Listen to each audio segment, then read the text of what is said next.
Welcome to Pop Conscious with Milena Dunn and Stacey Macris Ross, two Los Angeles natives who grew up in Unity while surrounded by Hollywood. It's no wonder they make metaphysical connections between pop culture and spirituality. And now, from Unity of the Oaks in Thousand Oaks, California, it's time to get Pop Conscious.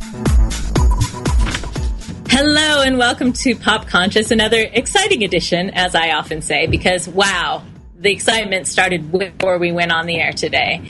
Not only because it was a harrowing, exciting time to get connected and on air, but because we have an exciting guest. Yay! Tara, welcome. Hello, thank you for having me. Let me tell you a little bit about Tara. So she is here with us during the summer hiatus from her job as writer and co-producer of the TV show The Big Bang Theory. And as if that weren't impressive enough, she's also launched the Play Project, which aims to bring the power of play to children in the village of Debre Birhan. Is that even close? Very close. Debre Birhan. Okay, in Ethiopia. And she's raised over $54,000 so far. So, you know, she doesn't just say, I work for the Big Bang Theory and sit on her laurels, whatever laurels look like. So we're going to ask her about her upbringing in Unity and being part of Youth of Unity, and how that works with the job, the career, and her service project that she started. So let's get started. Let's do it. Yay! Welcome, Tara. Thank you. So let's start with YOU.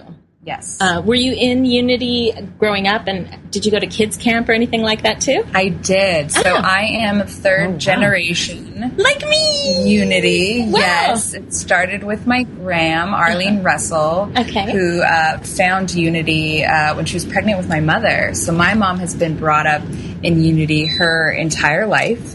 And so my brother and I both grew up going to kids camp, which at the time for us was at a surf camp down in San Diego. Camp Surf. Camp Surf. Oh boy, do I have so many memories there. It was fantastic. So Camp Surf, learned to surf, learned some great Unity principles, continued that through Uniteens and YOU as well.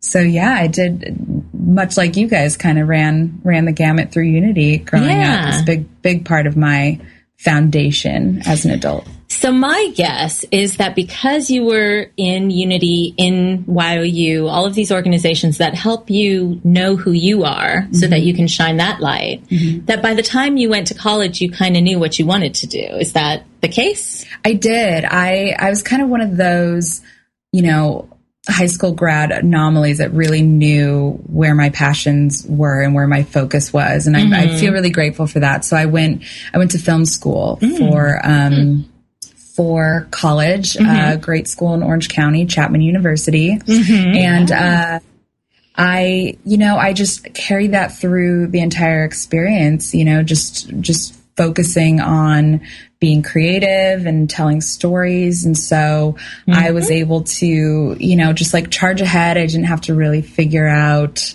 like many students have to do, and, you know, figure out where their talents are, where their passions are. I feel really grateful that was clear to me early on.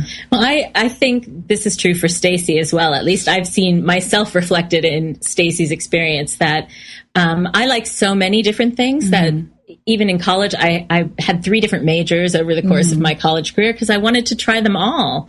So I started with music because I got a scholarship for music. Okay. And then I thought I wanted to do, at my school, which was Cal State Northridge, it was mostly opera and classical music. Oh, wow. And I wanted to do pop music. So I changed to communications and interned at a radio station.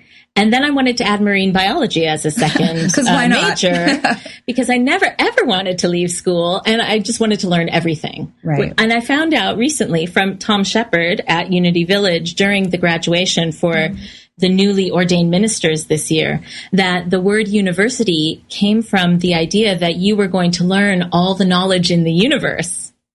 Wow.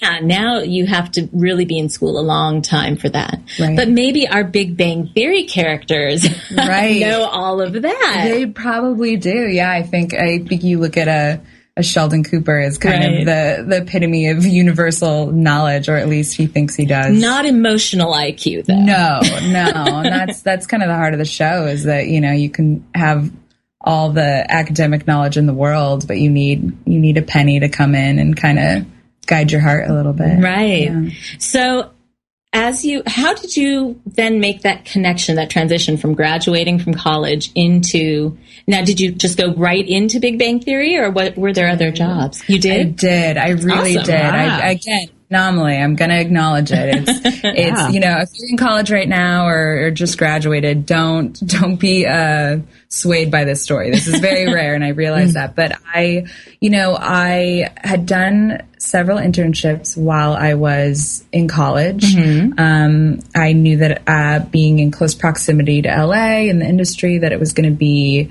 easy for me to drive up and do those during the weekdays. So I interned at Warner Brothers Studios, which is where Big Bang Theory is produced. And so, you contact everyone that you worked with, tell them you're graduating. Fortunately for me, I was notified that there was a position open on Big Bang Theory. So I started off on the show just a little over a month after graduation. Wow.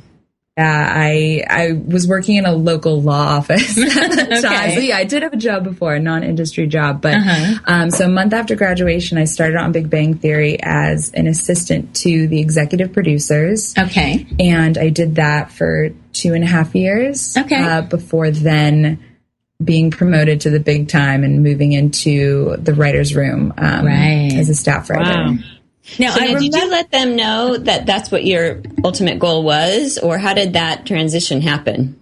I did, and I didn't even know that writing was my ultimate goal, really. I'd come out of film school. I was a bit of a film snob. I thought, I'm going to use this as my launching point to get back into film and features. But, they knew I had come from a creative background, and when you're in a position like that and you're around creativity all the time, there becomes opportunities to kind of, where it's appropriate, kind of assert yourself and your opinion. And so over the course of the 2.5 years, I was just able to, kind of take on some creative roles. And fortunately, the two executive producers that I worked for, they continue to be great mentors for me, but we're just really open to me growing on the show. And so I kind of got do you want to pitch stories for the show? And pitching a story for the show, it's, it sounds easy, but it's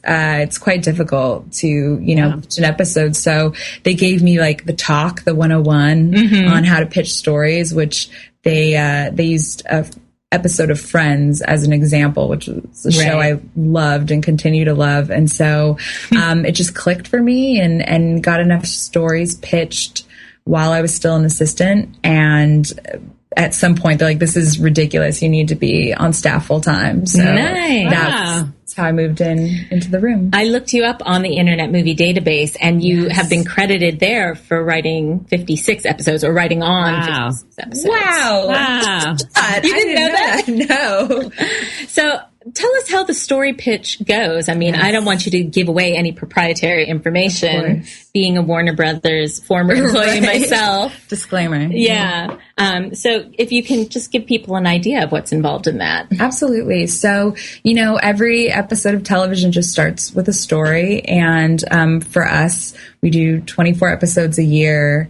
Sometimes those have 2 or 3 stories. So it's a lot of stories. So we're generating them all the time. And my process is just to look at, a couple things. You look at where your characters are in the season.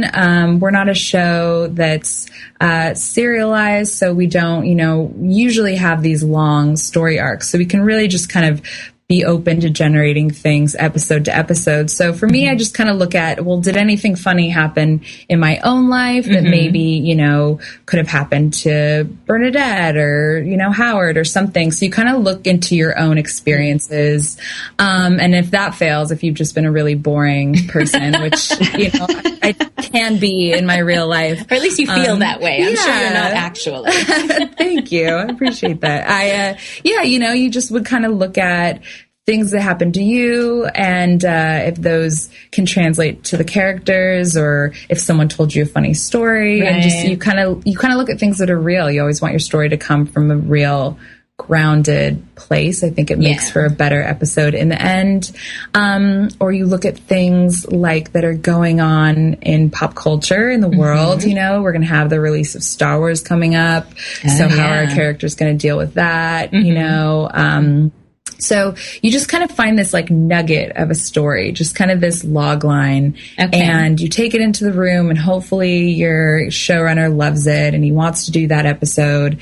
And so then from there, we just talk about it. I mean, most of the writer's room is just talking. You know, we sit around a table, and I mean, there's more talking than actual, you know, typing. So you have to hash everything out. So, you know, everyone will just chime in, and we'll develop that story into an outline that most of the time we don't even follow. We don't, or we just kind of charge forward. You know, we've had episodes that have come out of one line written on the whiteboard that just says something happens, and we just go for it. So yeah, it's all kind of different. There's no standard, but for our show specifically for Big Bang Theory, all the writers write everything together. Okay. So we gang write the show, which means everyone's in the room all the time. All the writers, not cast or anything like that. We see them enough. We see them on TV. We see their faces too much. No, but yeah, it's just the writing staff. Okay. There's about 11 of us. Wow, I love that idea of writing something happens. I think I'm going to put that in my office. Something happens, right? I mean, because that really helps get us out of, you know, when we are stuck, sometimes we're like, oh, I'm stuck in my life, whatever area in my life, whether it's, you know, going to the grocery store or building my dream. And I think to have that idea of something happens, well, that gives you that hope, right? To say, hey, something's going to happen. We know we'll get through whatever that tough time or that challenge is. So I love that.